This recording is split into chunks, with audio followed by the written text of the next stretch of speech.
Pizza, burger టేస్ట్‌లకు అలవాటు పడి పిల్లలు మిర్చి బజ్జీలను తినడం తగ్గించారు అనిపిస్తది. ఒకప్పుడు ఈవినింగ్ స్నాక్ అంటే మిర్చి బజ్జీ, కొన్ని ఆనియన్స్ ఇలా లెమన్ స్క్వీజ్ చేసుకొని తీసుకున్నాము అంటే అసలు మర్చిపోలేము. అంత బావుంటుంది.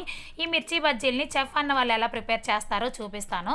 కాస్త సాల్ట్, అలాగే వాము, వాటర్ యాడ్ చేసుకొని అందులో శనగపిండి వేసి కలుపుకున్నారు. బాగా కలుపుకున్న తర్వాత ఇందులో కాస్త సోడా ఉప్పు కూడా వేసి మరొకసారి మిక్స్ చేసుకున్నారు. ముందే మిర్చీలు ఎడ్జెస్ కట్ చేసేసి దీని లోపల వాము, ఉప్పు, చింతపండు రసము, కాస్త శనగపిండి వేసి కలిపి మిర్చి లోపలంతా అప్లై చేస్తారనమాట. జస్ట్ అలా రాస్తారు. ఆ తర్వాత ఈ మిర్చీల్ని శనగపిండిలో డిప్ చేసి ఫ్రై చేసుకోవడమేనండి. ఫస్ట్ కాస్త ఫ్రై అయిన తర్వాత బయటికి తీసి మరలా రెండోసారి వేసి మంచిగా ఫ్రై చేసుకుంటారు. ఇలా ఫ్రై చేసుకోవడం వల్ల మిర్చి పచ్చదనం లేకుండా మంచిగా కుక్ అవుతుంది. ఇంకా క్రిస్పీగా కూడా ఉంటుంది. ఈ బజ్జీలన్నీ వేసిన తర్వాత మిగిలిపోయిన శనగపిండిలో కొన్ని ఆనియన్స్ కూడా కట్ చేసి వేసి ఆనియన్ పకోడీ వేశారు. ఎంత బాగుందో టేస్ట్. ఇంతకీ మీరు మిర్చి బజ్జీ లవర్సా? అయితే చిన్న లైక్ ఇచ్చి సపోర్ట్ చేయండి మరి. Thank you for watching.